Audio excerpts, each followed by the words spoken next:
Peut-être qu'aujourd'hui, tu as besoin d'entendre que un enfant en colère n'est pas mal élevé.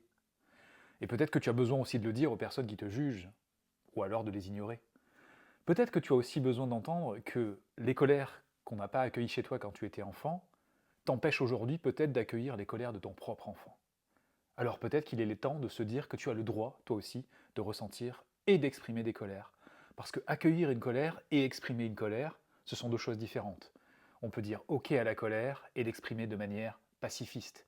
Et on peut aussi se servir de la colère et de l'énergie de la colère, et l'enfant va en avoir besoin pour se défendre. Peut-être que toi aussi, tu avais besoin de cette énergie de la colère quand tu étais enfant, et on t'en a privé. Donc, l'accueil de la colère et guider un enfant vers l'expression d'une colère, et pouvoir lui dire dans quel contexte la colère peut lui permettre de se défendre, c'est très important. Et donc la colère, pour cela, a besoin d'être présentée. Elle a besoin de devenir ton ami.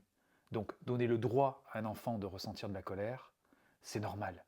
Et que toi aussi tu te donnes ce droit, c'est ok. Parce que de toute façon, si tu essayes de résister à cette colère, elle va grossir, et à un moment elle ressortira. Et il en est de même pour ton enfant.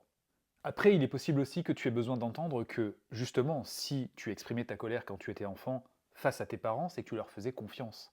Et il en est de même aussi pour ton enfant lorsqu'il se permet de pouvoir exprimer ses colères devant toi, c'est qu'il a confiance en toi, tu es sa figure d'attachement.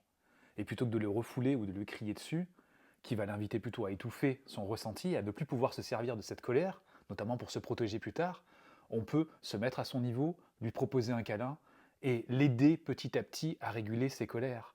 Il en a besoin qu'on l'aide petit à petit à réguler ses colères, parce que son cerveau n'est pas opérationnel jusqu'à un certain âge pour pouvoir les réguler en autonomie. L'apprentissage émotionnel, cela s'apprend. Nous ne l'avons peut-être pas appris, et donc à nous, en tant que parents aujourd'hui, de pratiquer ce co-apprentissage pour l'offrir à nos enfants et aussi pour l'appliquer pour nous. J'espère que cette vidéo t'a aidé. N'hésite pas à liker, partager et commenter. A bientôt pour une nouvelle vidéo.